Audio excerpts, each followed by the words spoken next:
Hello, everyone. So it says I'm live. I have tried to go live a couple of times, and then things just keep on happening with my computer, including it not being plugged in properly, and so having to switch the cord and other things. It's telling me that I'm having problems streaming again. That kicked me out the last time. Oh, they want me to remove Rumble from my broadcast. Okay, so I could do that just to make it easier, save the changes, and then go to Rumble and upload this afterwards because this does record. Why am I telling you guys this stuff? This is all very new to me. And so I'm going to be trying to share screens, even though this is literally only my second live stream.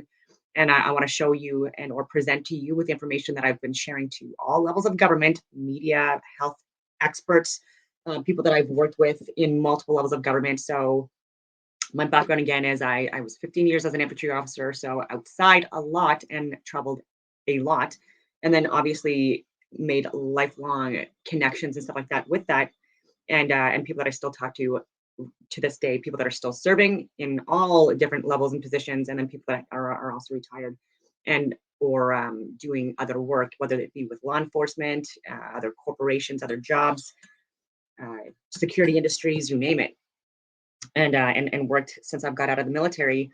Top secret government clearance. Still working with all levels of government, like our global affairs, which I don't believe this is a globe.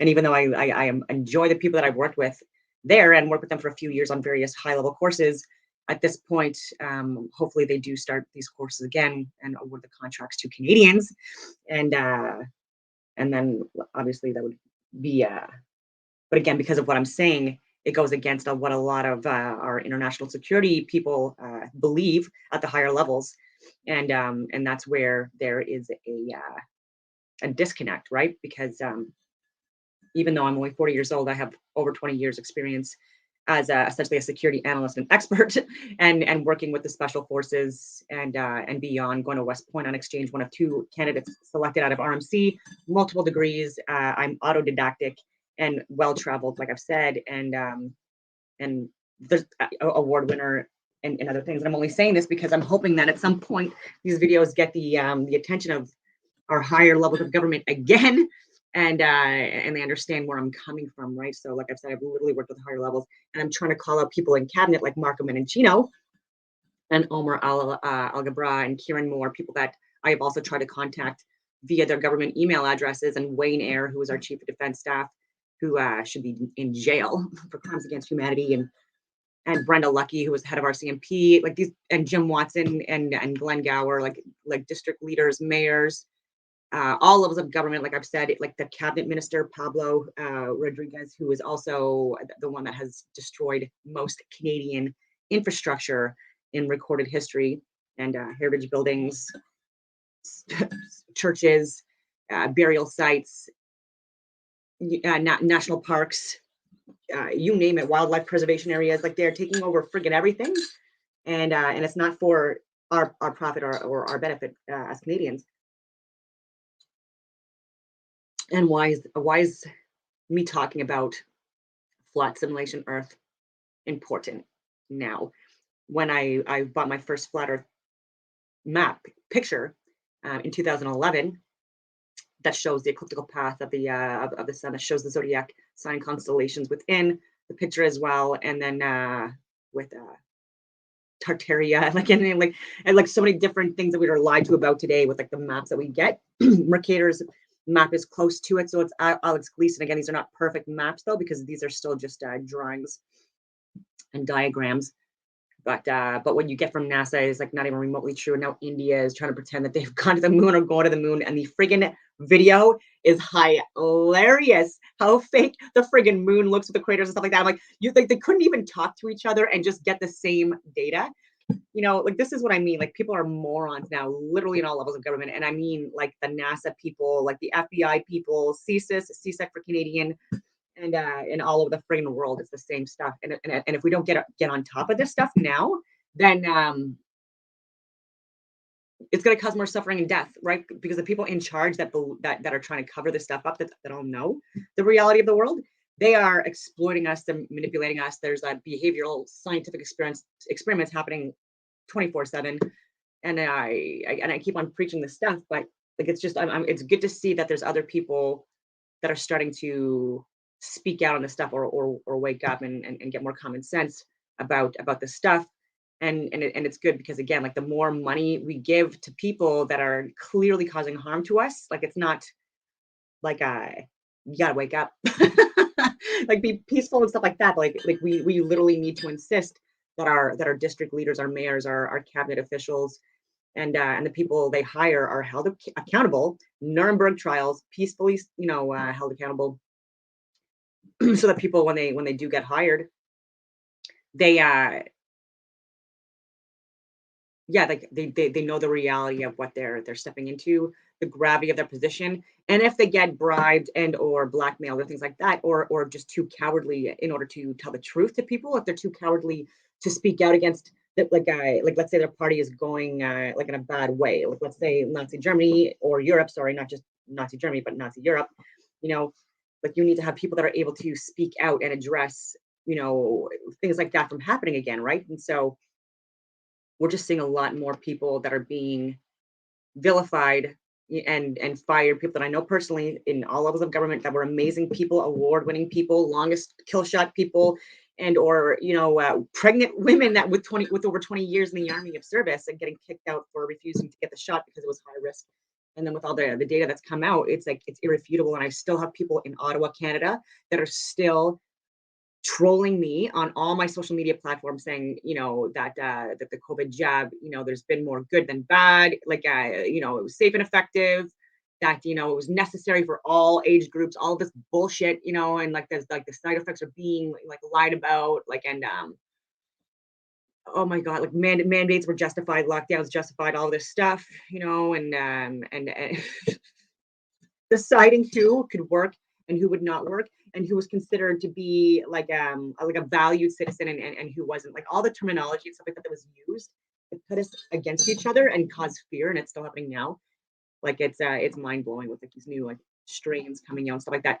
When you look at Pat King out of Edmonton, Alberta, his case or trial, whatever you want to call it, was thrown out of court because the government, the provincial government, was not able to prove that they could isolate the virus, and so and that was a couple of years ago, and people are still not freaking paying attention to this stuff, and so this is why, like, if we're not gonna wake up and see what's going on regarding like this push on inoculations and the impact it's had on various other societies over the last several decades, and then what comes after it, and then even with this, like, what's going on with digital currencies and the ESG environmental scores, like, for diversity, and there's just so much going on. I'm gonna rant here. But I'm trying to keep it back and cycle back to aliens, and talk about how they're not real. But again, I can't say that unless people understand that the way we see the Earth, and it's not reality, right? And so NASA and all these people that came out, in the 50s and 60s, immediately after World War II, before that as well, the hummingbirds back.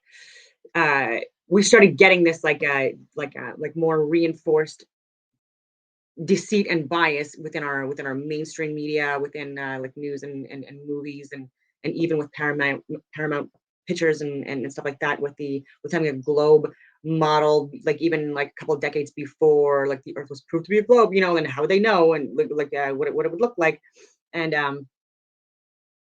and then with Werner von Braun being a Nazi propagandist, and who was hired from NASA as well, and Stanley Kubrick, who was the director of Space Odyssey and the moon landings, he like even admitted that it was faked, and you could see even in the video, in the footage. I've shared this as well on so many different references, but maybe I'll share my screen. I'll try. Let's see, settings. I'm gonna talk to myself. Um, Maybe general. I don't know. I was able to do this before, but let's see if I can do this now. Present, share screen. Let's see here.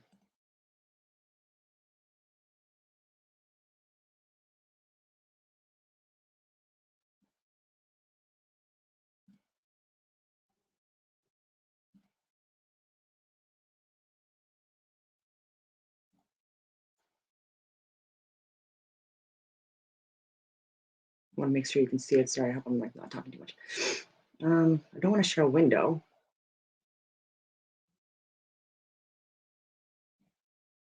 Maybe if I share an entire screen for now.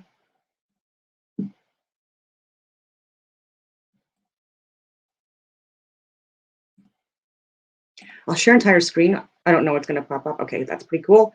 But I don't know if you're going to be able to see this. So I'm going into my files. I don't know if you can see it as I'm doing it, but if I go into,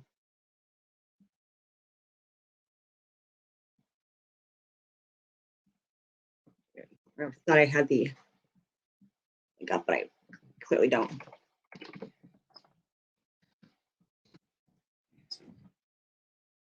I'm just looking for a file right now. It might take a long time to load.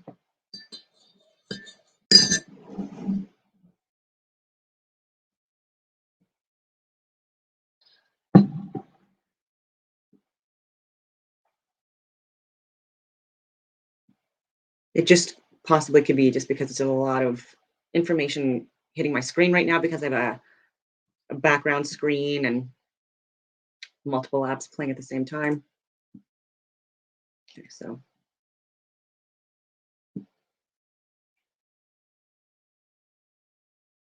try again.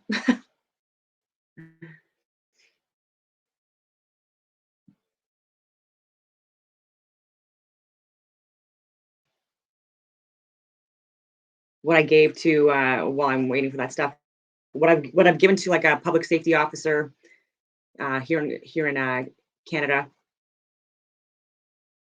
in all levels of government. This is just a list of information that I've compiled, and I've given like an example of just little little snippets or examples of what the link is about on the side. No, there's no nudes. Don't think you're gonna freaking see them. Let's see here. So this is information that I compiled and I put in a zip folder, and this is regarding COVID information, and this is stuff that I put together because I was giving this information to all levels of government, like I said, but I was also giving information to the ombudsman and to soldiers and to people that were working with like fire and paramedics and law enforcement as well, like I've said, and even not Helen Bruce directly, but I've worked with her on courses before. I'm not looking at my screen, so I don't know if you can see this, but this was just a templated memorandum, which is an official military document. It's correspondence that needs to be actioned and or mitigated from soldiers' chain of command, and so and it has to be official, right? And so, like, I was giving this to privates, corporals, master corporals, sergeants, officers, captains, and stuff like that. They were giving it to their chain of command, and not one of them was minuted. And so, and this was too. I said that you can give them the electronic copy so that they can click on the links, and then you can also give them the like the official hard copy. And again, they were doing this, and then so you make it official, like with the I'm not going to teach you how to do a memorandum, but I was giving again about the natural immunity being superior, about the waning immunity, even at the start, and about this being an outbreak of viral pneumonia, that has been ongoing now for a long time. I was talking about how like there was excessive deaths in people that were vaccinated, and then I was breaking it down from in comparisons of people that had their first dose, two doses and boost as opposed to those that were not vaccinated at all, and giving them breakdown. I was giving like the documents and the information proof of revelations is what they called it, or revelations of poor practices, but essentially like the initial trials, they were not done correctly at all, not even a placebo group done. And then even within those trials, and I've shared this myself, so if you have a friggin' brain, no offense, if you're gonna speak out on these friggin' vaccines, oh, they're so good, oh, they're not as bad as you're saying they are. If you didn't look at the friggin' or have access to the adverse side effects and stuff like that that even the friggin' companies were showing like before they were even editing and stuff like that, and before they were court ordered to actually give them and release them to the public. Friggin' criminal! They wouldn't have even given it for like another 75 years, and unless again it was court ordered. And if you look at all the friggin' information regarding this, but the age ranges.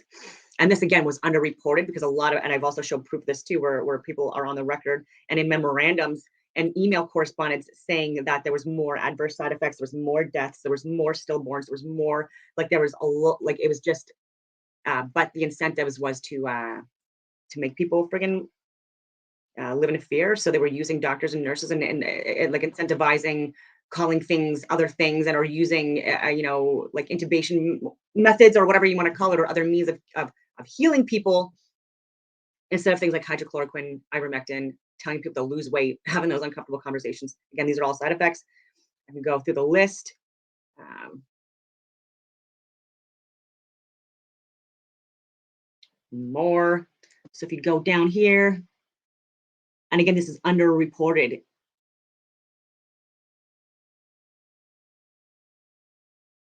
I hope you guys can see this.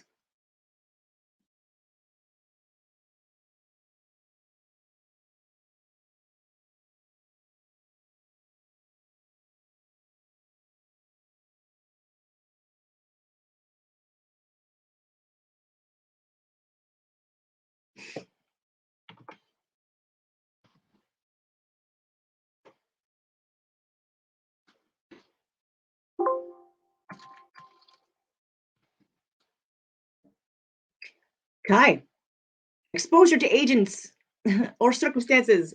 What do you want to call it? Exposure to SARS and exposure to vaccinated persons. So these are people that actually contracted SARS, the friggin' virus, by virtue of the vaccine in the original trials and exposed it to other people in the original trials. This is a letter I gave to Pierre Poilievre. This is like another random thing that I've already shared, but I just wanted to show you that. But even years ago, I was talking about company takeovers and then political systems and stuff like that in other countries, and then the censorship happening in Canada. I was talking about um, so much and all stuff that has turned out in the last couple of years to be uh, true stuff that I was trying to avoid happening and stuff like that. Again, like unless you talk to your local leaders personally, like email them personally or call or what do you want to call it, you're never going to know if like you're not helping. Is essentially unless you're doing this was sent like from legal teams to the University of Toronto regarding the the therapeutics and stuff like that as well. And because in Canada, universities, I was part of Carleton University and I wasn't able to access the campus because I was not vaccinated. And I was also giving information like this to the COVID teams at the campus and going nowhere. Instead, I was getting a mental health friggin' check. Like, are you kidding me? like, yeah, I'm quite okay. And then and people probably see this as well, but this is Byron Bridle, PhD. Like you probably heard of him online a lot. But again, this is like information that he compiled too very early on, showing like the like the stats and the data about adverse side effects and things like that. So I don't know. Aliens. Well, so I'm talking about aliens are not real. So let's look at this flat Earth stuff. There's so many things in here. Like again, I could show you that are really good. Um, yeah, myocarditis and pericarditis following vaccination, Ontario. Like I got to keep up on this stuff. Yeah, so even more information on 9/11.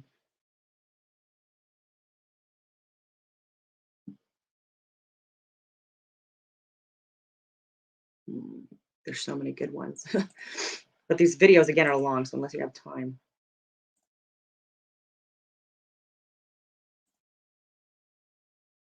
Again, I don't know how long this video is going to be. I'm just trying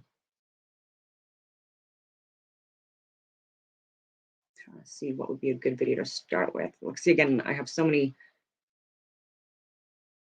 Maybe this one.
are just making it bad, bringing fear porn with infectious diseases, measles outbreaks, and Ebola, which fuels the healthcare industry and medical malpractice.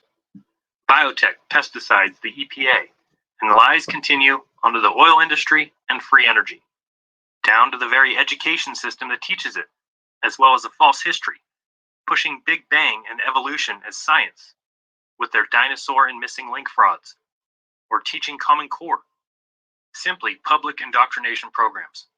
And then you have the college admission scams, and the universities creating huge student debt, putting people deeply indebted to the Federal Reserve banking system, which isn't even federal, onto the stock market, financial scams, and the rest of the lies. All of this in a free society, while being watched and tracked and managed by Google, Twitter, Facebook, Instagram, or even censored on YouTube, while Hollywood continues to corrupt the mind, pushing some alien agenda and a satanic message. And the music industry isn't far behind with their corruption. How about the kidnapping and human trafficking with child sex exploitation and the sexualization of minors? While pedophiles go free because of a corrupt justice system of lawyers, courts, and judges that speak another language altogether. All of it leads back to the government, which fuels the mainstream media with their hypocrisy and fake news stories. Every government agency is entirely corrupt and weaponized against the people. I wouldn't go that far. So again, don't take the baby out with the bathwater, or whatever you want to call it. I work with government. I've worked in government or within the government again for 20 plus years, and stood out some really amazing people.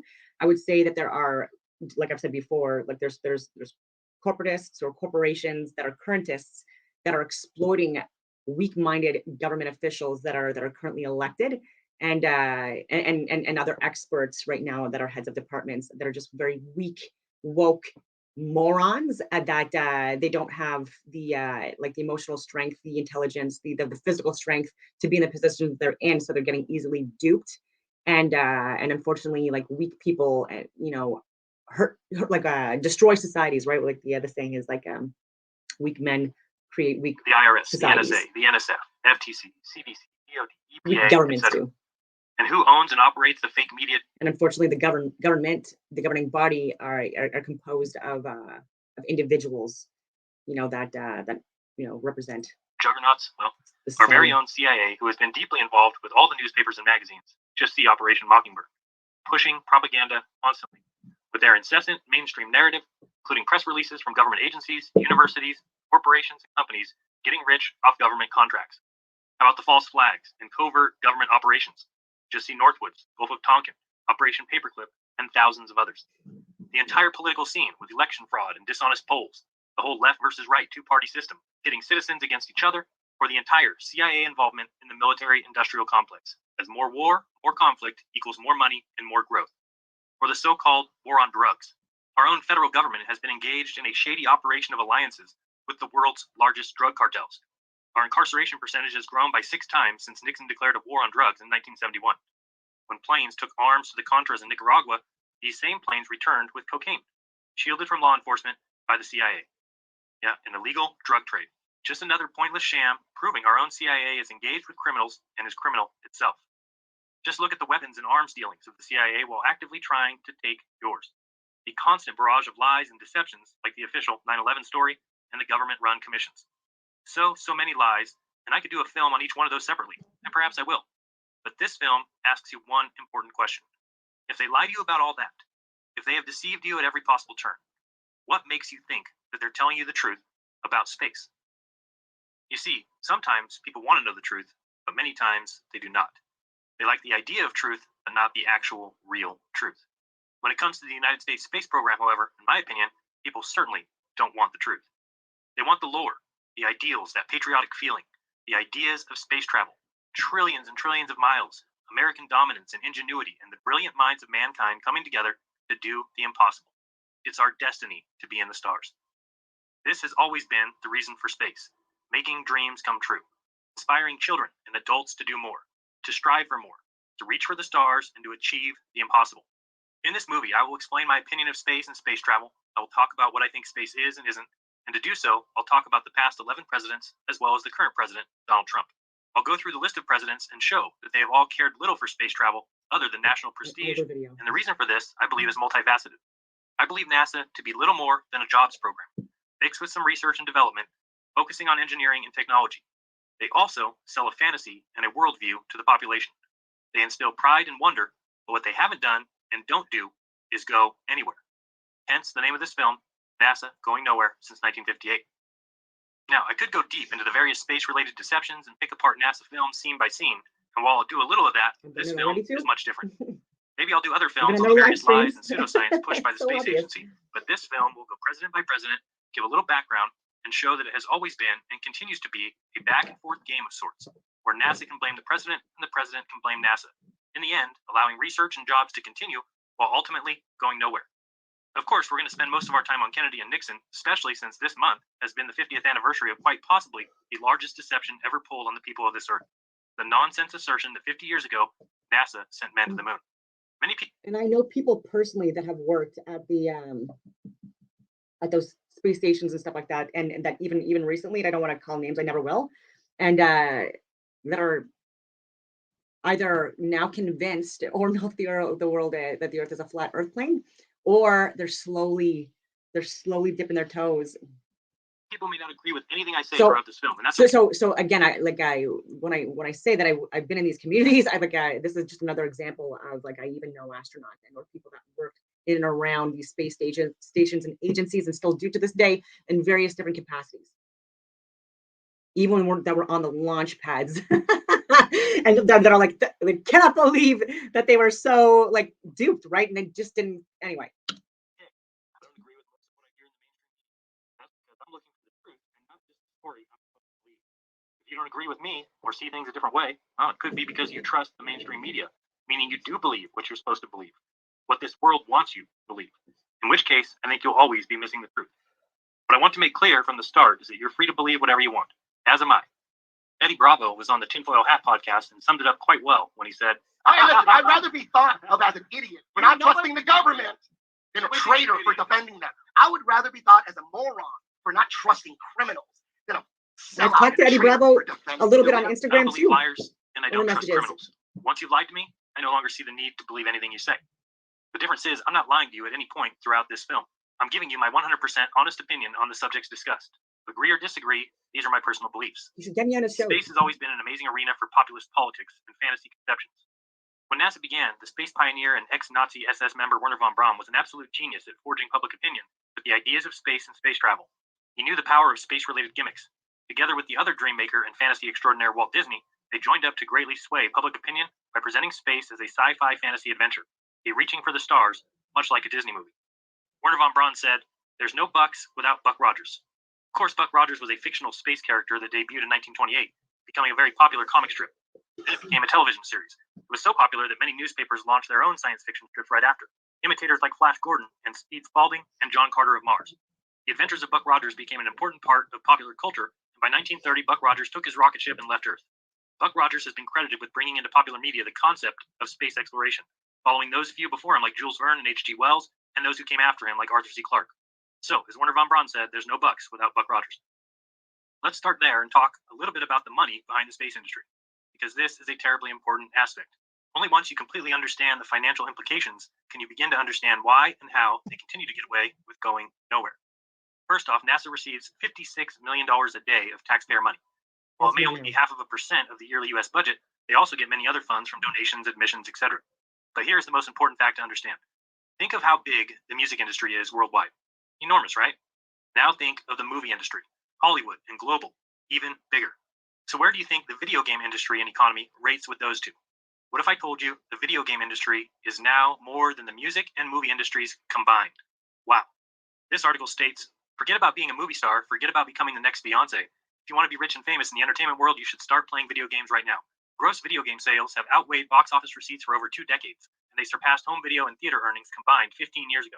The video games industry has earned more revenue than the movie and music industries combined every year for the past 8 years. That's right, video games have passed the music and movie industry 15 years ago and have earned more revenue than the movie and music industries combined every year for the past 8 years. In 2018, the video game industry raked in $137 billion. That's $70 billion in mobile, $14 billion in tablet games, $56 billion in smartphone games, $33 billion in PC games, $4 billion in browser PC games, $28 billion in boxed and downloadable PC games, and over $34 billion in console video games. A total of $137 billion for that year. a huge industry compared to the movie industry, which only brought in 43 billion. Even if you include home entertainment and home theater, you still don't reach the video game industry. And music is less than half of the movie industry at only $20.5 billion. Crazy business, huh? Can you imagine one of those industries just going away because people realize it was all fraud? Well, not really, because people know those industries are entertainment industries, selling fantasies, right? So where do you think the space industry stands compared to music, movies, and video games? What if I told you it is almost double all of them combined? Shocked? Well, you should be. The space industry was at $385 billion in 2017. Video games were at 137. Video games plus the movie industry, plus the home entertainment industry, plus the music industry don't even reach the space industry. So now you can start to see why presidents stand behind it, why it is needed, because it makes so much money and creates so many jobs. Whether anyone goes anywhere or not, as long as you believe that they have gone somewhere or eventually will, the space economy continues to grow and thrive. So where do we go, Obama? The moon? Mars? You and I know this is a false choice. We have to fix our economy. We need to close our deficits. We're pennies on the dollar. The space program has fueled jobs and entire industries. For pennies on the dollar, the space program has improved our lives.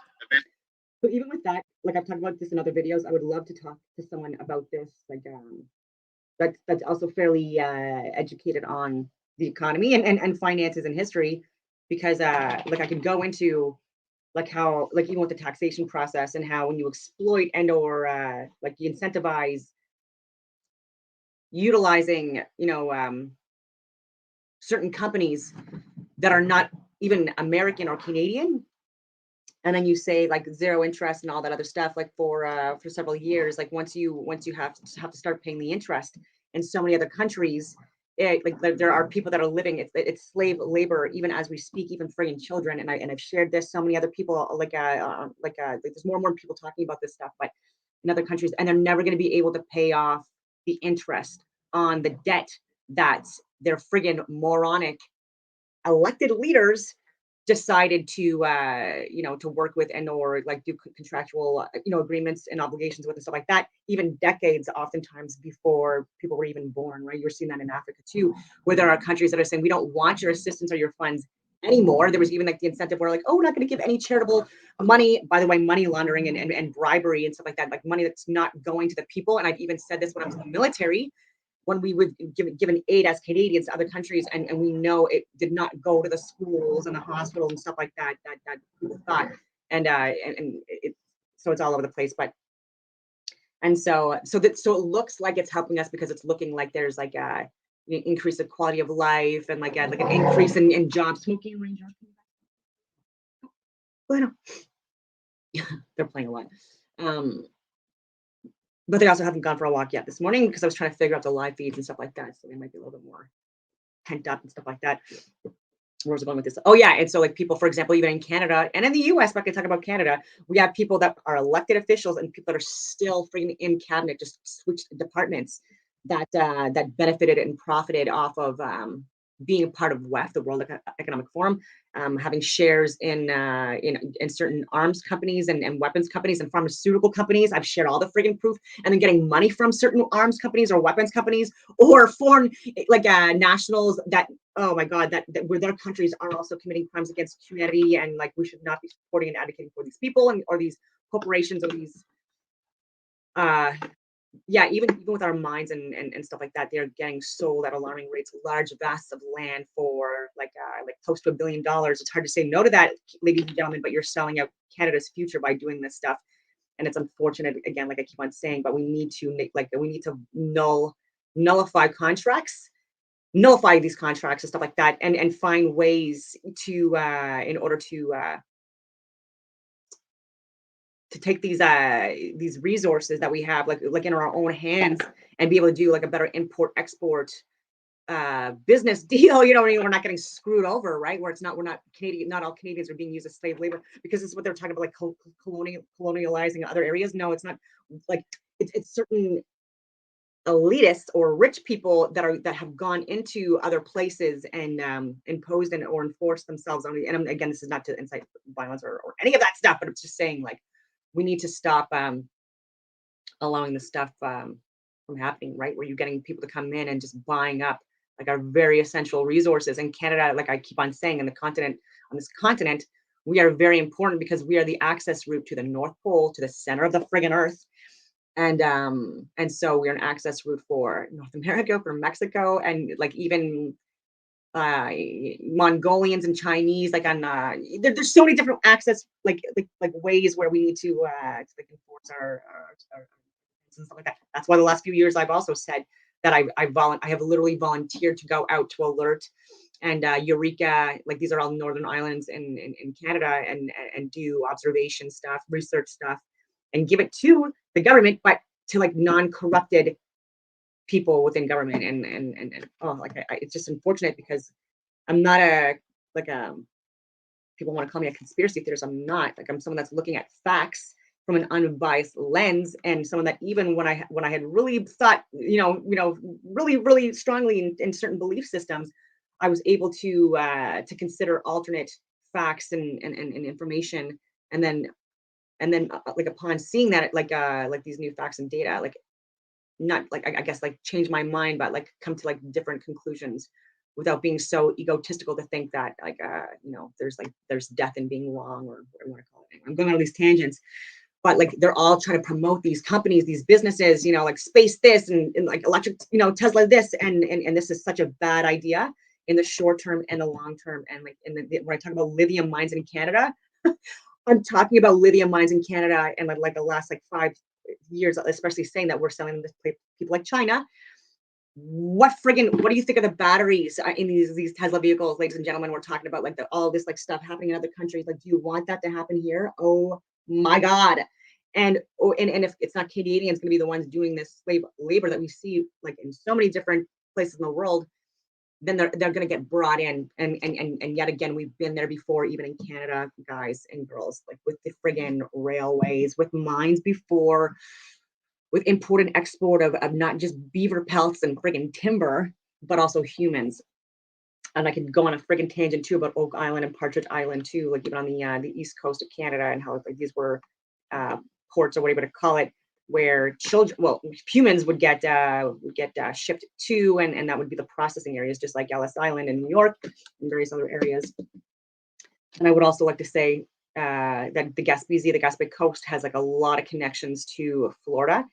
And I would love to talk to Dr. Luongo from Old World, Florida, to talk about those connections, and I could possibly get into astronomy and astrology and stuff like that with him as well, and whatever else he wants to talk about. But anyway, Advance our society, strengthen our economy. this guy's a liar.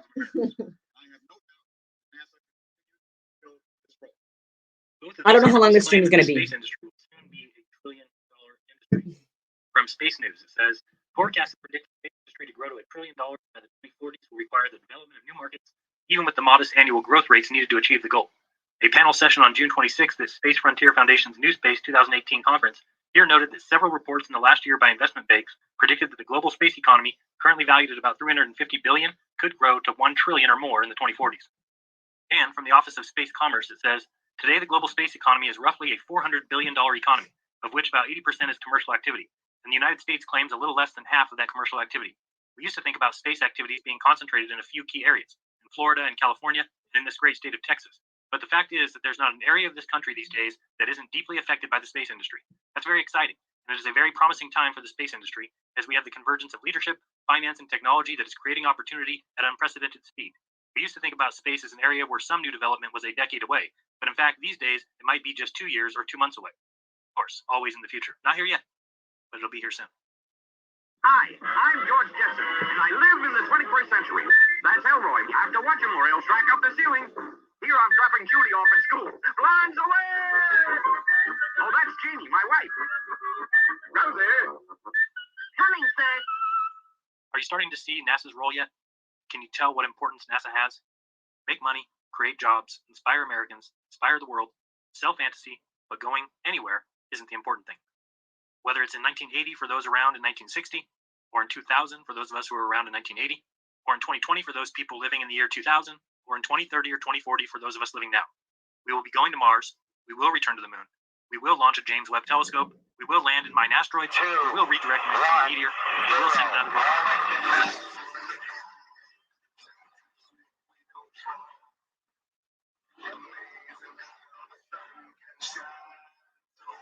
Stanley Kubrick admitted, he's the one that did this video, that it was filmed on Earth.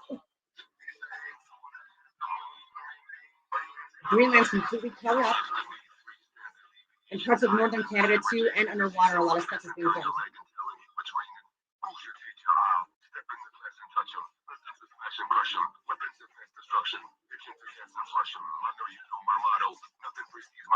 They call me obligado.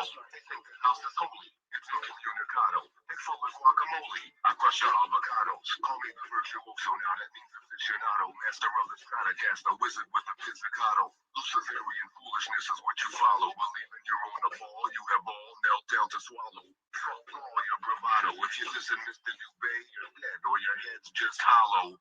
I used to marvel at your little blue marble, but now it's impossible to comprehend your global model. We don't fall. Ain't it amazing? Amazing how the sun can shine so high. That's what they told you life on the ball. Gravity explains it all, but it explains everything. Say so that the moon remains in your sky. Wolves in sheep's clothing have pulled the wool over our eyes. For almost 500 years, the masses have been thoroughly deceived by a cosmic fairy tale of astronomical proportions. We have been taught a falsehood so gigantic and diabolical that it has blinded us from our own experience and common sense, from seeing the world and the universe as they truly are.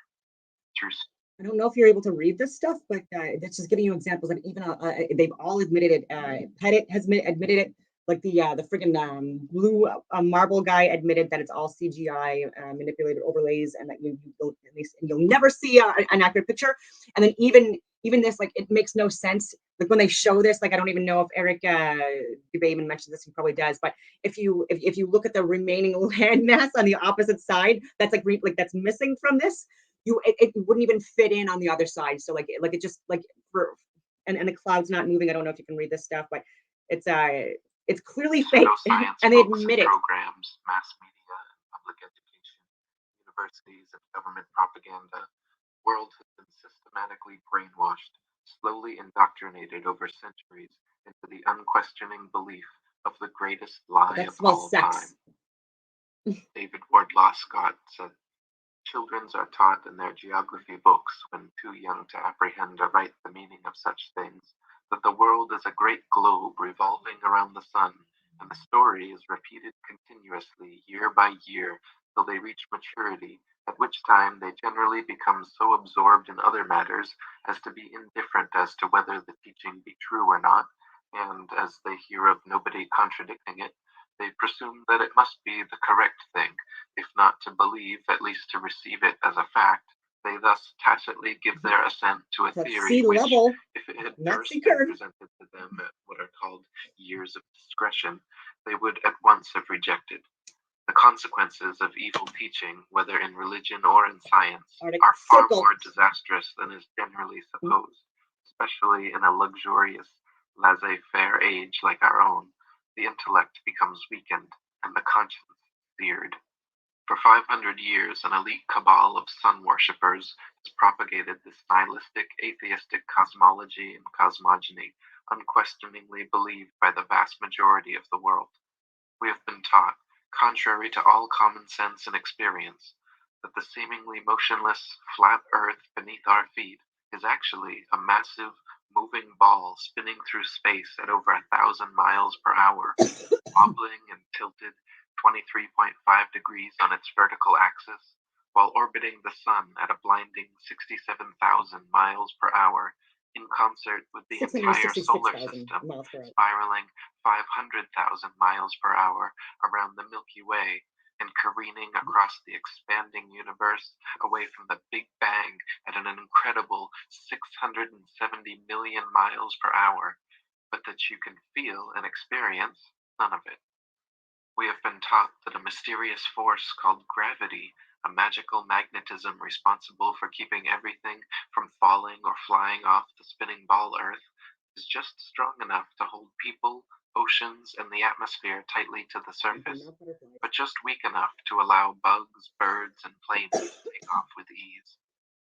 David Wardlaw Scott wrote, I remember being taught when a boy that the Earth was a great ball revolving at a very rapid rate around the sun, and when I expressed to my teacher my fears that the waters of the oceans would tumble off, I was told that they were prevented from doing so by Newton's great law of gravitation, which kept everything in its proper place. I presume that my countenance must have shown some signs of incredulity, for my teacher immediately added, I can show you a direct proof of this. A man can whirl around his head a pail filled with water without its being spilt, and so, in like manner, can the oceans be carried round the sun without losing a drop. As this illustration was evidently intended to settle the matter, I then said no more upon the subject. Had such been proposed to me afterwards as a man, I would have answered somewhat as follows. Sir, I beg to say that the illustration you have given of a man whirling a pail of water round his head, and the oceans revolving round the sun, does not in any degree confirm your argument, because the water in the two cases is placed under entirely different circumstances. But, to be of any value, the conditions in each case must be the same, which here they are not. The pail is a hollow vessel which holds the water inside it, whereas, according to your teaching, the earth is a ball with a continuous curvature outside, which, in agreement with the laws of nature, could not retain any water. We have been taught that the ball earth spins at a constant velocity, perfectly dragging the atmosphere along, so we cannot feel the slightest bit of motion, perturbation, wind, or air resistance. They say we cannot feel any of this motion because the magical velcro of gravity pulls the atmosphere precisely along, and we cannot measure any of this motion because the stars are so incredibly far away that over 100 million miles of supposed annual orbit around the sun amounts to not a single inch of relative parallax change. How convenient. We have been taught that the apparent orbit of the sun, planets, and stars, but not the moon, around the earth are all optical illusions, that it is, in fact, the earth beneath our feet which moves, and our eyes that deceive us.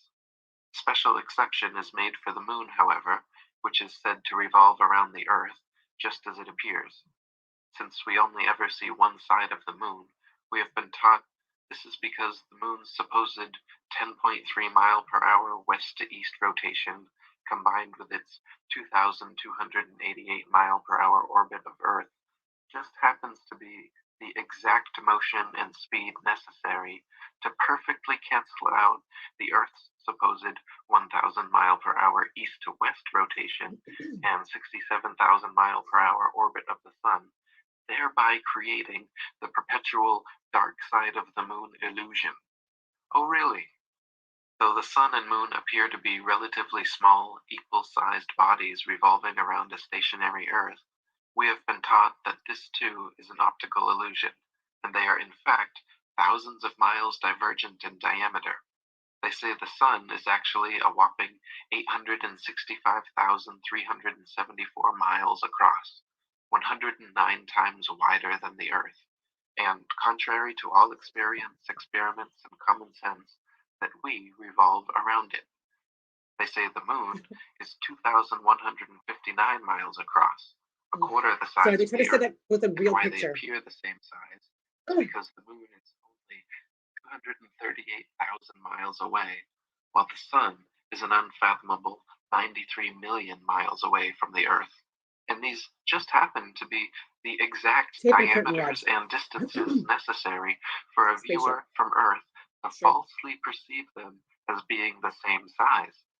You don't say. Multiple angles, Lactantius, lens in flare. his On the False Wisdom of the Philosophers, wrote, a sphere where people on the other side live with their feet above their heads, where rain, snow, and hail fall upwards, where trees and crops grow upside down, and the sky is lower than the ground. The ancient wonder of the hanging gardens of Babylon dwindle into nothing in comparison to the fields, seas, towns, and mountains that pagan philosophers believe to be hanging from the earth without support. David Wardlaw Scott wrote, I confess that I cannot imagine how any human being in his proper senses can believe that the sun is stationary when, with his own eyes, he sees it revolving around the heavens, nor how he can believe that the earth on which he stands is whirling with the speed of lightning around the sun when he feels not the slightest motion. We have been taught that those tiny pinpricks of light in the night sky known as planets or wandering stars are actually physical, globular, Earth-like habitations millions of miles away. We have even been shown supposed video footage of the one called Mars. We have been taught that the tiny pinpricks of light in the sky known as the fixed stars are actually distant suns trillions of miles away, each complete with their own solar systems, orbiting moons, and Earth-like planets which potentially harbor alien life. We have been taught that the moon has no light of its own, but is merely a reflector of the sun's light, that some Masons from NASA actually walked on the moon, that some other Masons from NASA sent rovers to Mars, that satellites from space stations are incessantly spinning in suspended animation above the Earth, that Hubble telescopes are taking snapshots of distant planets, galaxies, stars, quasars, black holes, wormholes, and other fantastic celestial phenomena. We have been taught that our ignorant ancient ancestors for millennia falsely believed the Earth to be the flat, immovable center of the universe. But thanks to modern science and its Masonic prophets like Copernicus, Newton, Galileo, Collins, Aldrin, and Armstrong, we now believe the world to be a giant whirling sea-Earth globe careening through infinite space.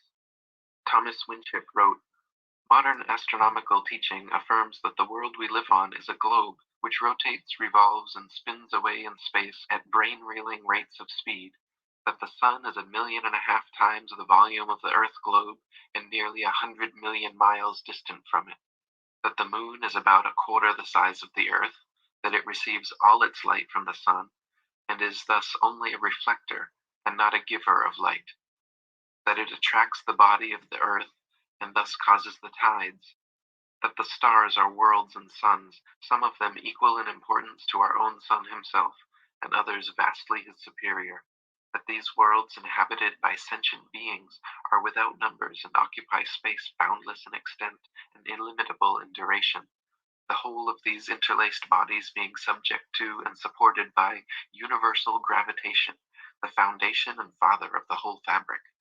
To fanciful minds and theoretical speculators, the so-called science of modern astronomy furnishes a field unsurpassed in any science for the unrestrained license of the imagination, and the building up of a complicated conjuration of absurdities, such as to overawe the simpleton and make him gape with wonder, to deceive even those who truly believe their assumptions to be facts.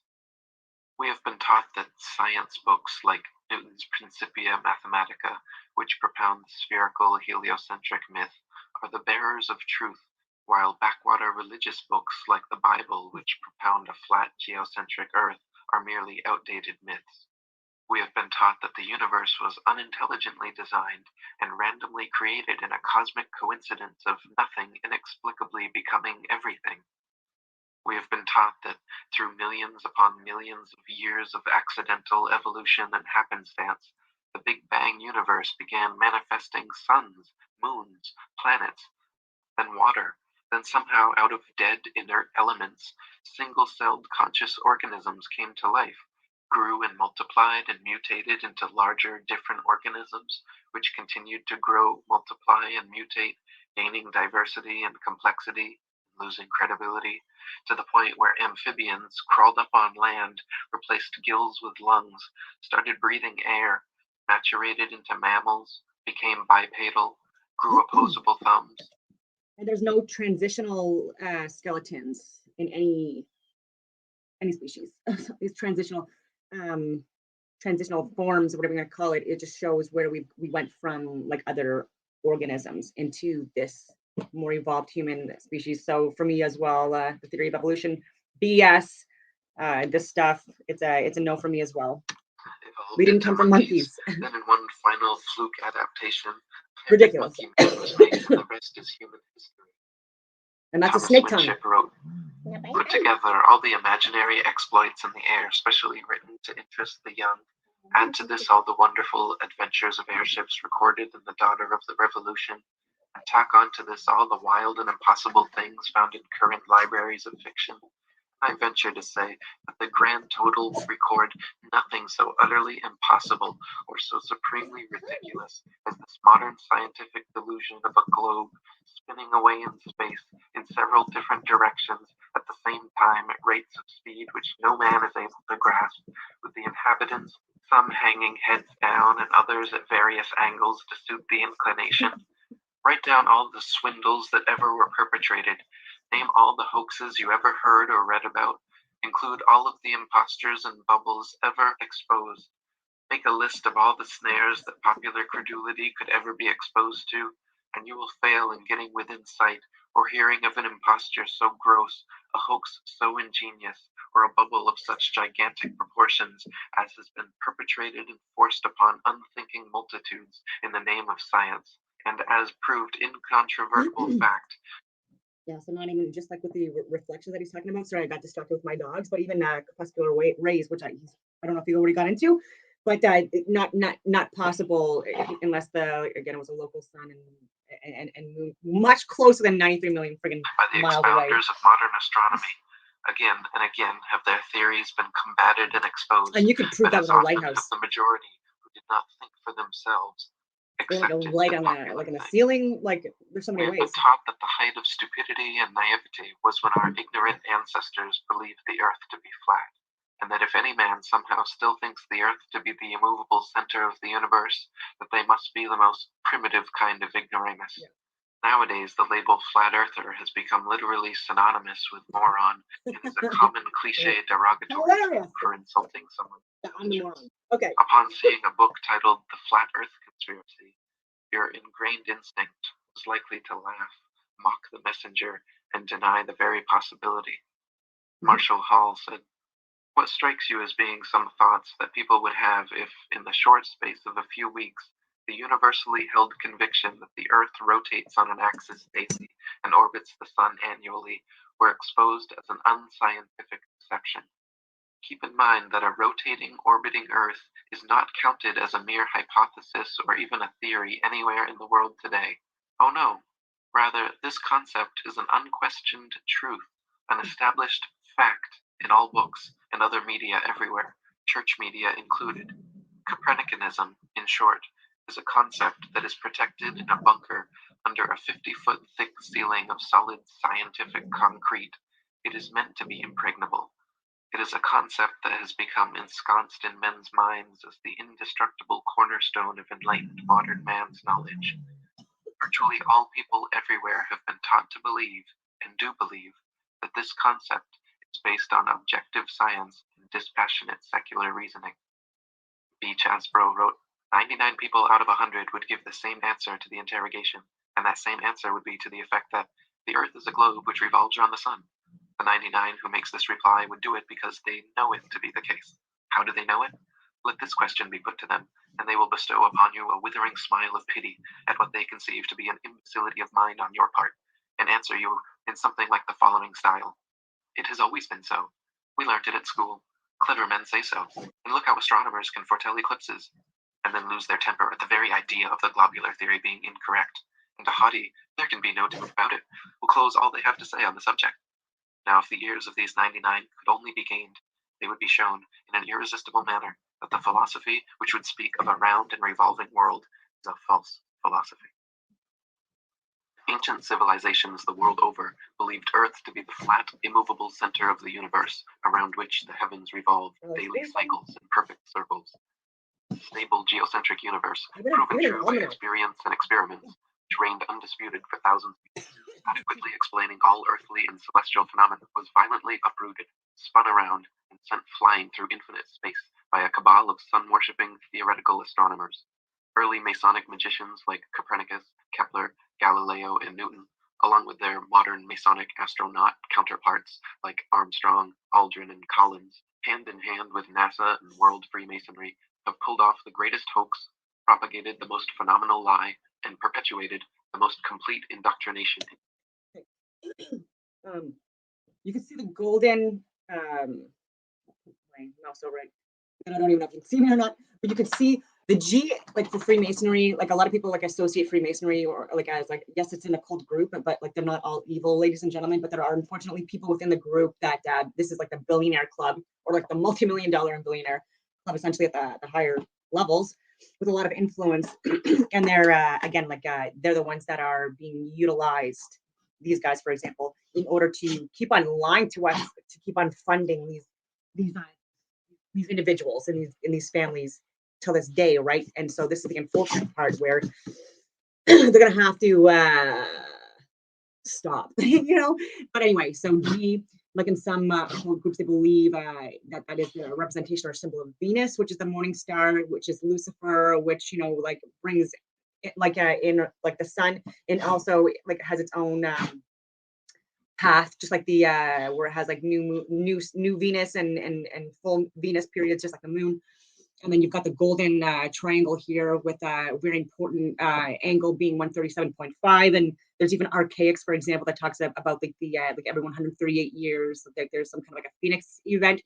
I'm wondering if there's like any kind of a correlation with 137.5 and like 138, like he's saying, and making those connections.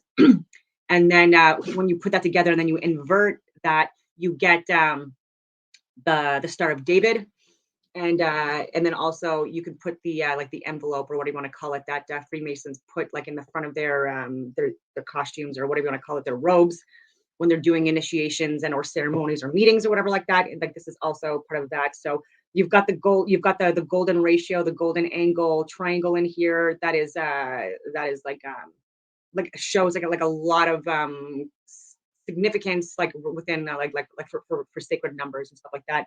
And so if we were going to communicate with more advanced civilizations, within this earth plane, because again there's a dome or a firmament above, and this is an electrical magnetic simulation that's being projected on a flat plane of inertia, like in the center. And this is where like we're experiencing this life, this earth plane, whatever you want to call it. It's really hard to explain.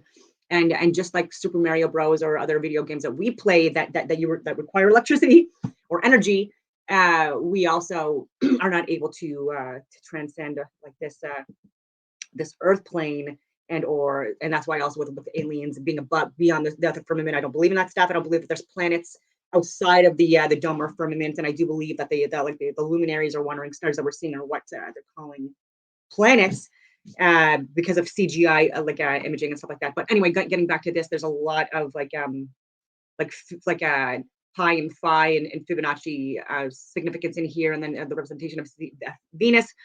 Excuse me, and then a G being the seventh letter of the alphabet, and that also being a sacred number. And then when you put like the 7 north, south, east, and west, it forms the swastika, or even an inverted one, and then. But oh yeah, and so I just wanted to be clear that it's the golden triangle and then the inversion of that creates that. And anyway, I'll just do that. Over the course of 500 years, using everything from books, magazines, and television, computer-generated imaging, a multi-generational conspiracy has succeeded in the minds of the masses to pick up the fixed Earth, shape it into a ball, spin it in circles, and throw it around the sun. In schools where every professor's desk is adorned with a spinning Earth globe, we are lectured on the heliocentric theory of the universe, shown images of ball planets, and videos of men suspended in space. The illusion created, connivingly convincing, has entranced the world's population into blindly believing a maleficent myth. The greatest cover-up of all time, NASA and Freemasonry's biggest secret, is that we are living on a plane, not a planet. That Earth is the flat, stationary center of the universe. Lady Blunt wrote, "We are told that though the Earth has the appearance of being a vast plain, with the sun moving high above and over the Earth, that what we see is a deception. It is an optical illusion. For it is not the sun that moves, but the Earth, with the sea and all that in them is, in the form of a globe, whizzing with terrific rapidity round the sun, located millions of miles away, its mean distance being assumed to be 91 millions of miles, and that the Earth travels at a rate of 68,000 miles an hour, or 19 miles every second." Alan Daves said, "If the government or NASA had said to you that the Earth is stationary, imagine that. And then imagine we are trying to convince people that no, it's not stationary. It's moving forward at 32 times rifle bullet speed and spinning at 1,000 miles per hour. We would be laughed at. We would have so many people telling us, you are crazy. The Earth's not moving. We would be ridiculed for having no scientific backing for this convoluted moving Earth theory. And not only that, but then people would say, oh, then how do you explain a fixed calm atmosphere and the sun's observable movement? How do you explain that? Imagine saying to people, no, the atmosphere is moving also, but is somehow magically velcroed to the moving Earth. The reason is not simply because the Earth is stationary. So what we are actually doing is what makes sense. We are saying that the moving Earth theory is nonsense. The stationary Earth theory makes sense, and we are being ridiculed. You've got to picture it being the other way around to realize just how ridiculous this situation is. This theory from the government and NASA that the Earth is rotating and orbiting and leaning over and wobbling is absolute nonsense. And yet people are clinging to it tightly, like a teddy bear. They just can't bring themselves to face the possibility that the Earth is stationary, though all the evidence shows it. We feel no movement. The atmosphere hasn't been blown away. We see the sun move from east to west. Everything can be explained by a motionless Earth without bringing in all these assumptions to cover up previous assumptions gone bad. If the Earth were truly a spinning ball orbiting the sun, there are several tests and experiments which could be and have been conducted to prove or disprove the veracity of such a claim. For example, Danish astronomer Tycho Brahe famously argued against the heliocentric theory in his time, positing that if the Earth revolved in orbit around the sun, the change in relative position of the stars after 6 months of orbital motion could not fail to be seen. He argued that the stars should seem to separate as we approach and come together as we recede. In actual fact, however, almost 200 million miles of supposed orbit around the sun, and not a single inch of parallax can be detected in the stars. Thomas Winship wrote, if the Earth is at a given point in space on, say, January 1st, and according to present-day science, at a distance of 190 million miles from that point 6 months afterwards, it follows that the relative position and directions of the stars will have greatly changed, however small the angle of parallax may be. That this great change is nowhere apparent and has never been observed incontestably proves that the Earth is at rest, that it does not move in an orbit around the sun.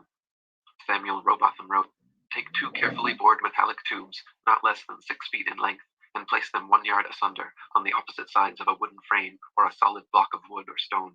So adjust them that their centers of axes of vision shall be perfectly parallel to each other.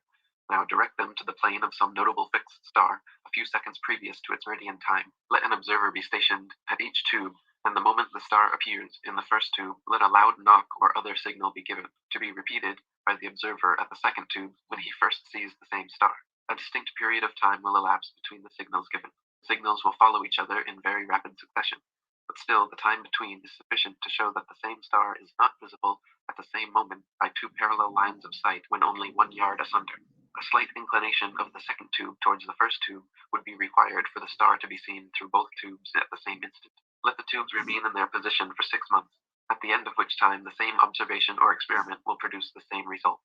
The star will be visible at the same meridian time without the slightest alteration being required in the direction of the tubes, from which it is concluded that if the Earth had moved 1 single yard in an orbit through space, there would at least be observed the slight inclination of the tube, which the difference in position of 1 yard had previously required.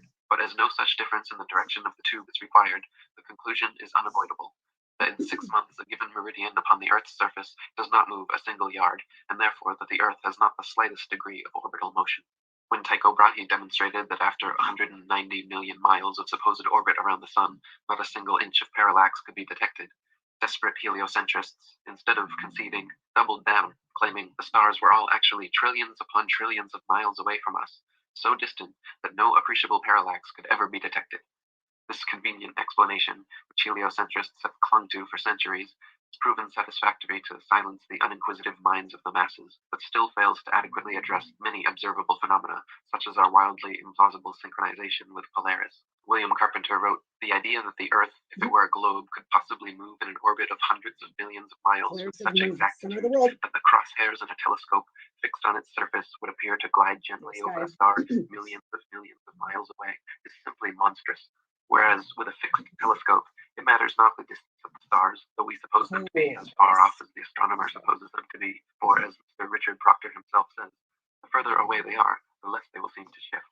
Why in the name of common sense should observers have to fix their telescopes on solid stone bases so that they should not move a hair's breadth if the Earth on which they fix them moves at the rate of 19 miles in a second? Indeed, to believe that Mr. Proctor's mass of 6,000 million tons is rolling, surging, flying, darting on through space forever with a velocity compared with which a shot from a cannon is a very slow coach, with such unerring accuracy that a telescope fixed on granite pillars in an observatory will not enable a lynx-eyed astronomer to detect a variation in its onward motion of the thousandth part of a hair's breadth, is to conceive a miracle compared with which all the miracles on record put together would sink into utter insignificance. Captain R.J. Morrison, the late compiler of Zadkill's Almanac, says, "We declare that this motion is all mere bosh, and that the arguments which uphold it are, when examined with an eye that seeks for truth, mere nonsense and childish absurdity." Another experiment repeatedly performed to disprove Earth's supposed rotation under our feet is firing cannonballs vertically and horizontally in all cardinal directions. If the Earth were truly spinning eastwards underneath us, as the heliocentric model suggests, then vertically fired cannonballs should fall significantly due west. In actual fact, though, whenever this has been tested, vertically fired cannonballs perfectly aimed with a plumb line, lit with a slow match, shoot upwards an average of 14 seconds ascending, 14 seconds descending, and fall back to the ground no more than 2 feet away from the cannon, sometimes directly back into the muzzle. If the Earth were actually spinning at the supposed rate of 600 to 700 miles per hour at the mid-latitudes of England and America, where the tests have been performed, the cannonballs should fall a full 8,400 feet, or over a mile and a half, behind the cannon. Again, at this point, instead of conceding, desperate heliocentrists triple down, claiming the reason cannonballs fall straight back is because the magical properties of gravity allow Earth to somehow drag the entire lower atmosphere in perfect synchronization with its axial spin, rendering even such breakneck speeds completely unnoticeable to the observer and unmeasurable by experimentation. This highly implausible, though clever and convenient explanation only holds for vertically fired cannons, however. If cannons are instead fired and measured in all cardinal directions, even the heliocentrist's atmospheric Velcro trump card becomes unplayable. North-south firing cannonballs establish a control, and east-firing cannonballs should fall significantly farther than all others, and west-firing cannonballs should fall significantly closer due to the supposed 1,000-mile-per-hour eastward rotation of the Earth. In actual fact, however, regardless of which direction cannons are fired, north, south, east, or west, the distance covered is always the same. Dr. Samuel Robotham wrote, "When sitting in a rapidly moving railway carriage, let a spring gun be fired forward, or in the direction in which the train is moving. Again, let the same gun be fired, but in the opposite direction, and it will be found that the ball or other projectile will always go farther in the first case than in the latter. If a person leaps backward from a horse in full gallop, he cannot jump so great a distance as he can by jumping forward. Leaping from a moving sledge, coach, or other object backwards or forwards, the same results are experienced. Many other practical cases could be cited to show that any body projected from another body in motion does not exhibit the same behavior as it does when projected from a body at rest. Nor are the results the same when projected in the same direction as that in which the body moves, as when projected in the opposite direction, because in the former case, the projected body receives its momentum from the projectile force plus that given to it by the moving body, and in the latter case, this momentum minus that of the moving body. Hence, it would be found that if the Earth is moving rapidly from west to east, a cannon fired in due easterly direction would send a ball to a greater distance than it would if fired in a due westerly direction. But the most experienced artillerymen, many of whom have had great practice both at home and abroad in almost every latitude, have declared that no difference whatsoever is observable, that in charging and pointing their guns, no difference in the working is ever required. Gunners in warships have noticed a considerable difference in the results of their firing from guns at the bow when sailing rapidly toward the object fired at, and when firing from guns placed at stern while sailing away from the object, and in both cases, the results are different to those observed when firing from a ship at perfect rest. These details of practical experience are utterly incompatible with the supposition of a revolving Earth." William Carpenter wrote, "It is in evidence that if a projectile be fired from a rapidly moving body in an opposite direction to that in which the body is going, it will fall short of the distance at which it would reach the ground if fired in the direction of motion. Now, since the Earth is said to move at the rate of 19 miles in a second of time from east to west, it would make all the difference imaginable if the gun were fired in an opposite direction. But as in practice there is not the slightest difference whichever way the thing may be done, we have a forcible overthrow of all the fancies relative to the motion of the Earth." During the Crimean War, the subject of artillery fire in connection with the Earth's rotation became a hotly discussed topic among military men, scientists, philosophers, and statesmen. Around this time, on December 20th, 1857, British Prime Minister Lord Palmerston wrote to the Secretary of War, Lord Panmure, stating, "There is an investigation which it would be important, and at the same time easy to make, and that is, whether the rotation of the Earth on its axis has any effect on the curve of a cannonball in its flight. One should suppose that it has, and that while the cannonball is flying in the air, impelled by the gunpowder in a straight line from the cannon's mouth, the ball would not follow the rotation of the earth in the same manner which it would if lying at rest on the earth's surface. If this be so, a ball fired in the meridional direction, that is to say, due south or due north, ought to deviate to the west of the object at which it was aimed, because during the time of flight, that object will have gone to the east somewhat faster than the cannonball will have done. 32 inches below, the fifth 6 feet, the sixth 10 feet 8 inches, and the seventh flag should be a clear 16 feet 8 inches below the line of sight. Even if the earth was a globe of 100,000 miles, an amount of easily measurable curvature should and would still be evident in this experiment. But the reality is, not a single inch of curvature was detected, and the flags all lined up perfectly as consistent with the flat plane. Dr. Robotham wrote, "The rotundity of the earth would necessitate the above condition." And there's so many different examples too. It's if you want to dumb down the the fancy math they put in on the algorithms, it's 8 inches per mile squared, and we've blown these curvature claims like out of the water repeatedly. So many people can do it. But as they cannot be found to exist, the doctrine must be pronounced as only a simple theory, having no foundation in fact, a pure invention of misdirected genius, splendid in its comprehensiveness in bearing upon natural phenomena. Nevertheless, mathematical and logical necessities compel its denunciation as an absolute falsehood. Dr. Robotham conducted several other experiments using telescopes, spirit levels, and theodolites, special precision instruments used for measuring angles in horizontal or vertical planes. By positioning them at equal heights, aimed at each other successively, he proved over and over the Earth to be perfectly flat for miles without a single inch of curvature. His findings caused quite a stir in the scientific community, and thanks to 30 years of his efforts, the shape of the Earth became a hot topic of debate around the turn of the 19th century. William Carpenter wrote, Keep saying that. "Is water level, or is it not?" was a question once asked of an astronomer. "Practically, yes. Theoretically, no," was the reply. Now, when theory does not harmonize with practice, the best thing to do is to drop the theory. It is getting too late now to say, so much the worse for the facts. To drop the theory which supposes a curved surface to standing water is to acknowledge the facts. Whenever experiments have been tried on the surface of standing water, the surface has always been found to be level. If the Earth were a globe, the surface of all standing water would be convex. This is an experimental proof that the Earth is not a globe. From the June 26, 1896 edition of the English Mechanic, "Since any given body of water must have a level surface, no one part higher than another, and seeing that all our oceans, a few inland seas excepted, are connected together, it follows that they are all, virtually, of the same level." Astronomers say the magical magnetism of gravity is what keeps all the oceans of the world stuck to the ball Earth. They say that because the Earth is so massive, by virtue of this mass, it creates a magic force able to hold people, oceans, and atmosphere tightly clung to the underside of the spinning ball. Unfortunately, however, they cannot provide any practical example of this on a scale smaller than the planetary. For example, a spinning wet tennis ball has the exact opposite effect of the supposed ball Earth.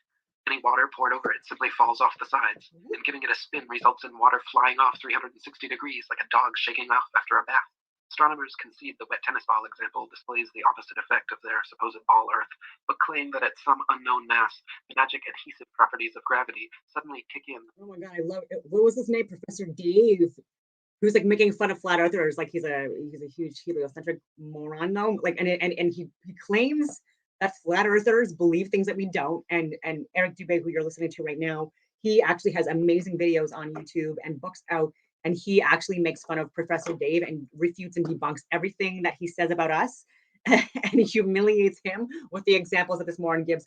Like for this, like it just reminded me of Professor Dave, because he's like, well, look at a drop of water. There's a curve. Duh. Yeah, like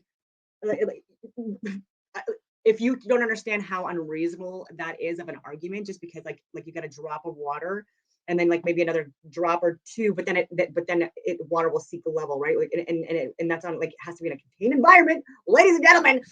And so you're putting it on something, and or you can have it floating like in the air, like with like frequencies, vibrations, waves, and stuff like that. But the point is, like, it seeks level, ladies and gentlemen, not moving. And using a ridiculous example of something that makes no sense, people are believing that. Blows my mind. Allowing the spinning wet tennis ball Earth to keep every drop of gravitized water stuck to the surface. Again, their theory flies in the face of all practical evidence, but they've been running with it for 500 years, so why stop now? William Carpenter wrote, If the Earth were a globe, rolling and dashing through space at the rate of 100 miles in 5 seconds of time, the waters of seas and oceans could not, by any known law, be kept on its surface. The assertion that they could be retained under these circumstances being an outrage upon human understanding and credulity. But as the Earth, that is, the habitable world of dry land, is found to be standing out of the water and in the water of the mighty deep, whose circumferential boundary is ice, we may throw the statement back into the teeth of those who made it, and flaunt before their faces the flag of reason and common sense, inscribed with a proof that the Earth is not a globe. In one portion of its long route, the great river Nile flows for 1,000 miles with a fall of only 1 foot. This is a feat which, of course, would be a sheer impossibility if the Earth had spherical curvature. Many other rivers, including the Congo in West Africa, the Amazon in South America, and the Mississippi in North America, all flow for thousands of miles in directions totally incompatible with the supposed globularity of the Earth as well. Thomas Winship wrote, "Rivers run down to the sea because of the inclination of their beds. Rising at an altitude above sea level, in some cases thousands of feet above the sea, they follow the easiest route to their level, the sea. The Parana and the Paraguay in South America are navigable for over 2,000 miles, and their waters run the same way until they find their level of stability when the sea tides begin. But if the world be a globe, the Amazon in South America, that flows always in an easterly direction, would sometimes be running uphill and sometimes down, according to the movement of the globe. Then the Congo in West Africa, that always pursues a westerly course to the sea, would in the same manner be running alternately up and down. When that point of the globe exactly between them was up, they would both be running This is up, why I don't do although in live. opposite directions. And when the globe took half a turn, they would both be running down. We know from practical experiment that water will find its level, and cannot by any possibility remain other than level, or flat, or horizontal, whatever term may be used to express the idea. It is therefore quite out of the range of possibility that rivers could do as they would have to do on a globe." David Wardlaw Scott wrote, "Whoever heard of a river in any part of its course flowing uphill? Yet this it would require to do were the earth a globe. Rivers like the Mississippi, which flow from the north southwards towards the equator, would need, according to modern astronomic theory, to run upwards, as the earth at the equator is said to bulge out considerably more, or, in other words, is higher than at any other part. Thus, the Mississippi, in its immense course of over 3,000 miles, would have to ascend 11 miles before it reached the Gulf of Mexico." And William Carpenter wrote, "There are rivers which flow east, west, William north, Carpenter's and south. another good one to That is, research. rivers are flowing in all directions over the Earth's surface, and Good at the books same out time. there. Now, if the Earth were a globe, some of these rivers would be flowing uphill and others down, making it for a fact that there really is an up and down in nature, whatever form she assumes. But since rivers do not flow uphill, and the globular theory requires that they should, it is a proof that the Earth is not a globe." Whether at sea level, the top of Mount Everest, or flying 100,000 feet in the air, the always horizontal horizon line always rises up to meet the eye level of the observer and remains perfectly flat. You can test for yourself on a beach or hilltop, in a large field or desert, aboard a hot air balloon or helicopter.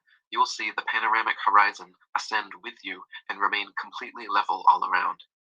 If the Earth were actually a big ball, however, the horizon should sink as you ascend, not rise to your eye level, and it would dip at each end of your periphery, not remain flat all around. Standing in a rising balloon, you would have to look downwards to the horizon. The highest point of the ball Earth would be directly beneath you and declining on each side. Amateurs have sent balloons to heights of over 121,000 feet, and you can watch video online of the horizon rising with the camera level and remaining perfectly flat 360 degrees around. NASA videos and other official sources, however, such as the recent Red Bull skydive at 128,000 feet, have been caught adding fake curvature to the Earth via wide-angle lenses and post-production work. Panoramic photos atop Mount Everest also often claim to be displaying Earth's curvature. This is simply the result of distortions and limitations inherent in wide-angle lenses. Samuel Shenton wrote, "The camera-distorted horizons have always been a misleading factor with those who have not freed their minds from the planet or globe Earth indoctrination. 3 or 4 years ago, the USIS booklet Science Horizons carried a note to the effect that the Americans hoped to produce a lens which would not distort level horizons. So far, I am not aware that such aid to truer photography has yet been made available. Flat earthers, however, can prove that due to the known laws of perspective, the horizon optically rises and remains level with the observer's or the camera's eye, no matter what height is achieved. In fact, the Earth immediately beneath balloon, airplane, rocket, or capsule presents a dish-shaped or concave-like appearance, the point of Earth immediately below the vehicle appearing the lowest. It is not the highest point of your globe Earth, with the dip or curvature of the ball sweeping away downward to a horizon far away below the eye level. If the Earth were actually a big ball 25,000 miles in circumference, the horizon would be noticeably curved, even at sea level. Everything on or approaching the horizon would appear to tilt backwards slightly from your perspective. Distant buildings along the horizon would all look like leaning towers of Pisa falling away from the observer. A hot air balloon taking off, then drifting steadily away from you on a ball Earth would slowly and constantly, same 24 hours it has to pass over the smaller northern region, its passage must necessarily be a mere coincidental parallax perspective. The sun does not revolve around the Earth as it appears. Rather, the Earth spins 1,038 miles per hour under your feet and revolves 67,108 miles per hour around the sun.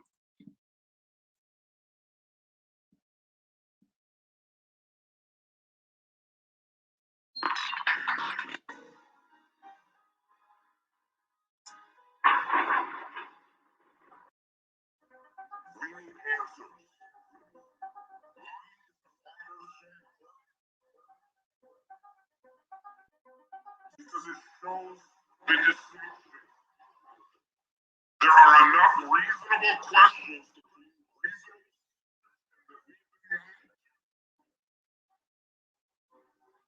They can't afford to keep being around. If God forbid everybody came and started demanding answers, once they can't provide those answers, people realize they are close to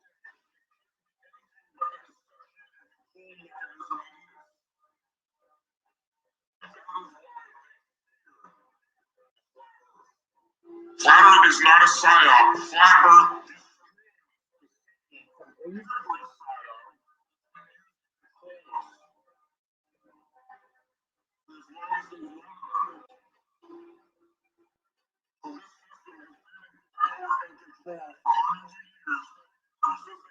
the rest of the world.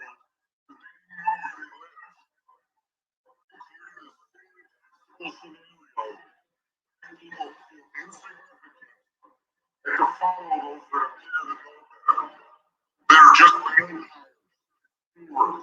that have no conscience.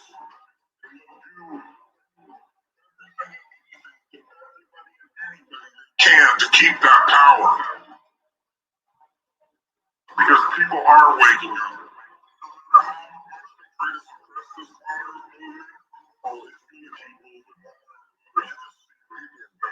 Their Earth is indisputably not round. Is it possible that these guys are using stage magic, tricks? Look over here, And is it possible that the world that we're living in has been misdescribed? I definitely know that the world we're living in has been misdescribed to us and oversimplified, including the solar system model. It's been vastly oversimplified.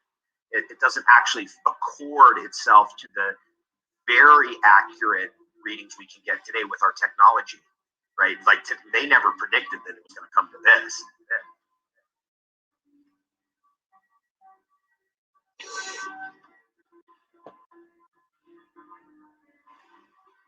If you can't figure out, people wanting to read the fucking lie to you over and over your whole life.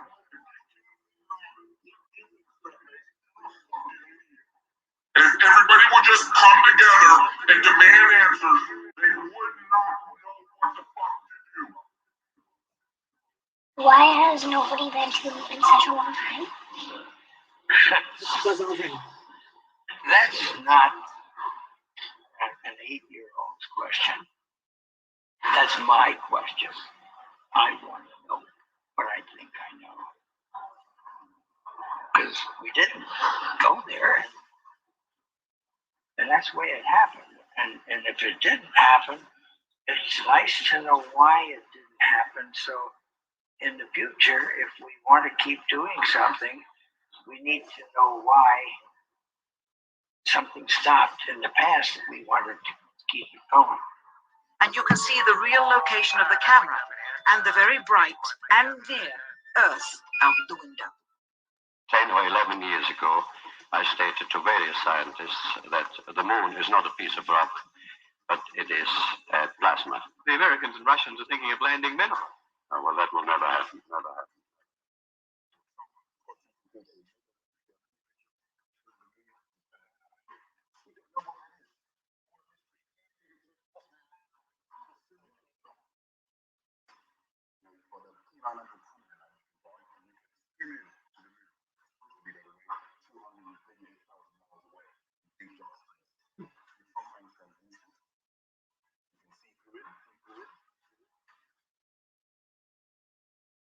whether you believe we went to the moon or not, everybody believes that there's a debate about it, right?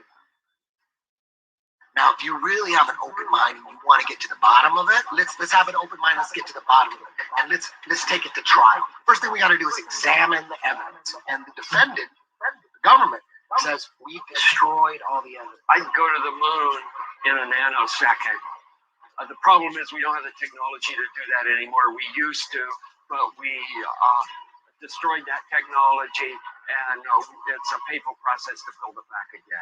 You destroy the evidence? Why would you destroy all that precious evidence of the greatest achievement of mankind? These guys are fucked. They destroy the evidence? Okay, it's on now. It would be an open and shut case.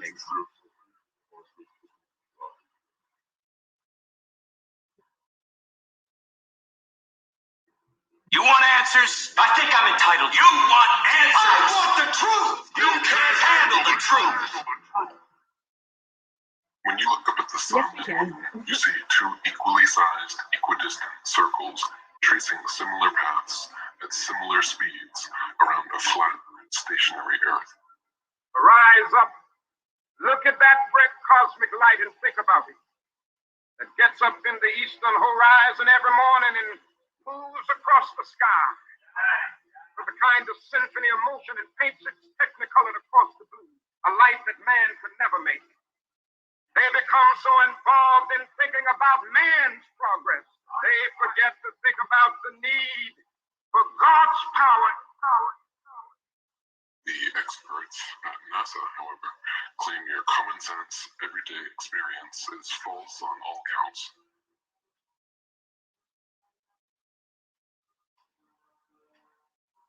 To begin with, they say the Earth is not flat, but a big ball. Not stationary, but spinning around 19 miles per second. They say the sun does not revolve around the Earth as it appears. But Earth revolves around the sun. And the sun is actually 400 times larger than the moon and 400 times farther away. That's right. You can clearly see they're the same size and distance.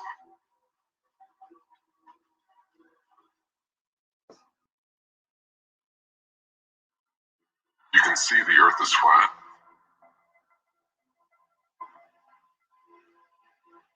You can feel the Earth is stationary.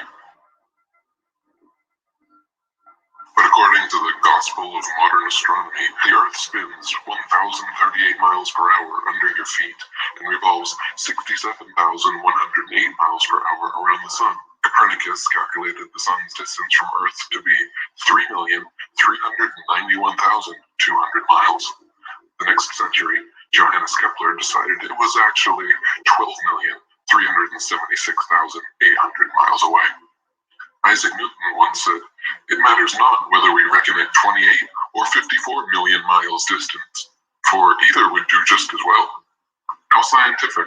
Science! Benjamin Merton calculated between 81 and 82 million miles. The moon is actually a semi-transparent luminary and not the solid spherical desert planet that NASA would have us believe. In fact, it is likely that both the sun and moon are not densely physical at all, and are simply luminous flat disks able to pass by or through one another during eclipses. The sun and moon luminaries revolve around the Earth once every 24 hours for the sun and approximately 25 hours for the moon, illuminating like spotlights the areas over which they pass. The sun's annual journey from tropic to tropic, solstice to solstice, is what determines the length and character of days, nights, and seasons. What could be more common than the observation that, standing at one end of a long row of lampposts, those nearest to us seem to be the highest, and those farthest away the lowest. As we move along towards the opposite end of the series, those which we approach seem to get higher, and those we are leaving behind appear to... So when the sun's higher, it's closer. When it's lower, it's further away. ...gradually become lower. It is an ordinary effect of perspective for an object to appear lower and lower. So whatever it is, like I don't, like again, this thing that people talk about, if it's within the firmament and anything that we've seen, it looks like there's frequencies, vibrations, and waves happening in some kind of a fluid. Some people say water, some people say plasma, and but what it is, like, you can simulate the same kind of frequencies and vibrations, like on speakers, like I've shown, and like even salt on like in contained environments, and then put it on a speaker, or put the salt directly on like certain speakers, and like different frequencies and patterns will create different sacred geometric shapes. And I can go on tangents about like the spiral too, like the golden ratio and pi and phi, and 0.618 negative positive being like the inversion of 1.618, and that being used. And anyway, so much stuff I can talk about. Let anyone try the experiment. The apparently uprising surface of the Earth upon or over which it stands will converge to the angle which constitutes the vanishing point or the horizon, beyond which it will be invisible. Heliocentrists would have you believe the very opposite of what every human who has ever walked the Earth has seen with their own eyes. It is obvious to any child and sober-minded adult that the sun, moon, stars, and planets, every light in the sky above, revolves around the motionless Earth beneath our feet.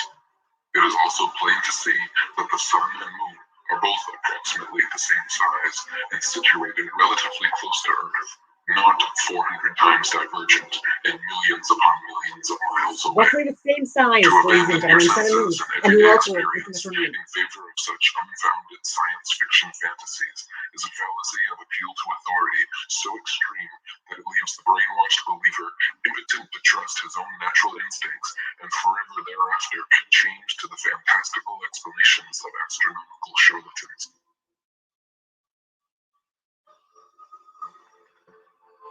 The moon.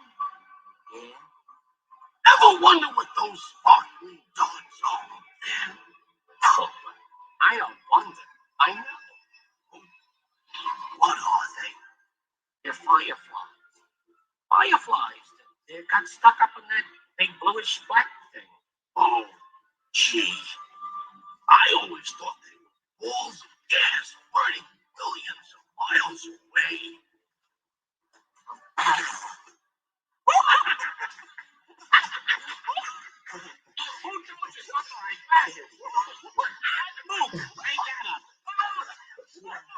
Pretty down. Oh, you're killing me. Cause maybe the night that my dreams might let me know all the stars are gold, sure. All the stars are gold, sure. All the stars are gold. Cause maybe the night that my dreams might let me know all the stars are gold, sure.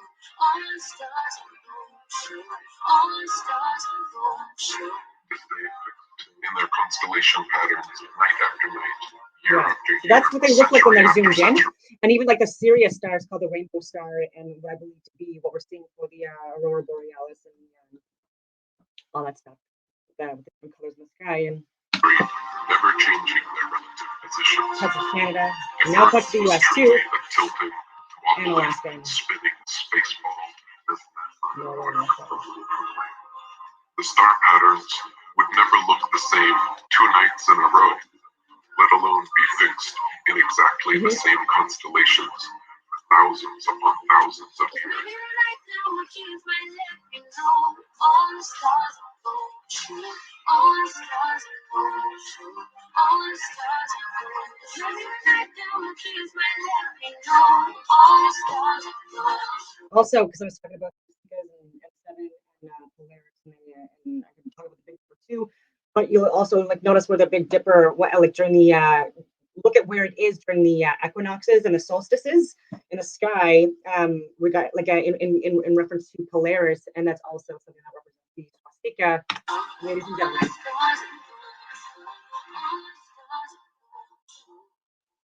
at the center of the world. And then when you spin it, there's a spiral, and it's I want to talk about flat Earth. And I about notice east to things west. like when you search it in a search engine, all you get is misinformation. You don't even get real critical thought on it. I saw the blanket censorship, which tells me there's truth to it. Tells me that they're panicking. They're in panic mode. I think I only have 2 hours for live streams, and I'm at an hour 40. And so I'm just going to stop sharing and go back into this. I hope it was long. I still have no viewers, but like I hope at some point, like I do, end up getting them. But I also wanted to talk about Christian religion, and then also how it's connected to like even in the Quran and other religious books. It's in reference to like astronomy and the sky above, and the sun and moon being like very important figures, so much so that it's represented again in all cultures and religions and cults and occult groups and stuff like that. But even now with Leonardo da Vinci, I've already talked about the Last Supper. I've already shared a video on Rumble, but how the 12 disciples, they are representations of the different zodiacal signs, the 12 signs, and also the seasons. And so if you start from, I just got this one here. People naturally assume wrong. I've already said this. Like there's like PhD level people that have done dissertations and stuff like that on the Last Supper, and even like people that have made the connections to the zodiac signs. Like I'm saying, they do it incorrectly. So on my on this side here, with starting with, do this.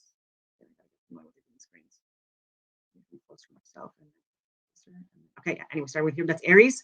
And that is like during the spring equinox, that is when there's that equal amount of day and night, and that's the start of the spring season, and also what like a lot of occult groups believe to be like the start of the season, which is probably why Leonardo da Vinci started with him on that side with Aries, and like I said, in the March time frame, March 20th period, approximately between the March 20th and 22nd being like when we have the spring equinox in Aries. And again, when we have like the start of like planting like seeds into the ground and during various waxing and waning portions of the moon. I don't want to get too much into this, but anyways, you start with Aries, and then you've got Taurus and Gemini to his left, or whatever you want to call it, and that's representations of spring and the spring seasons. And then you have after them you have Cancer and Leo and Virgo. Virgo here being the Virgin Mary, also being Virgo, and the representation of the and Cancer here, sorry, being representation also of I already said Cancer, but like the moon is in Cancer, or what do you want to call it, or it is the ruling planet of Cancer is what I wanted to say. And Leo right here, who's allegedly possibly Judas, and or pointing to Judas.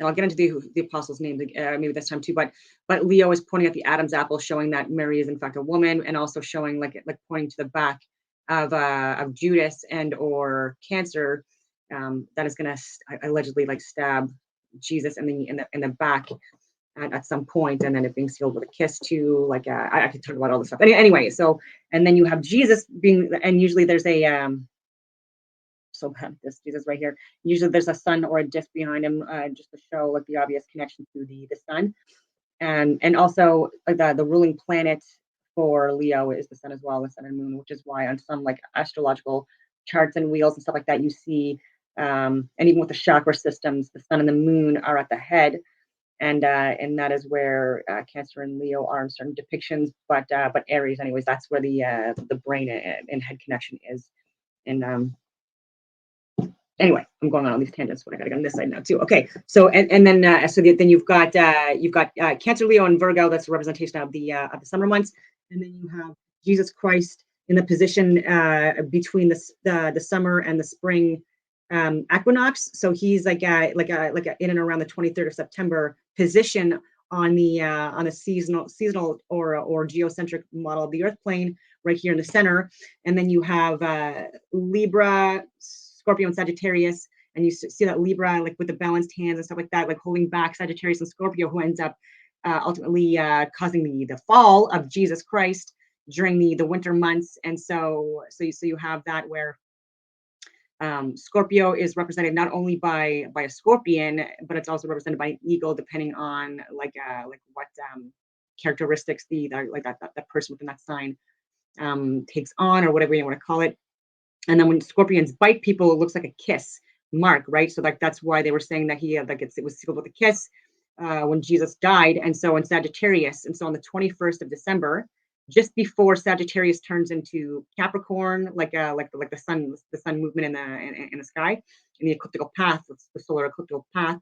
It's at its lowest point on the 21st of December, which some people call St. Thomas Day. And then for 3 days, it stays at that low level, essentially looking like it's dead or not moving.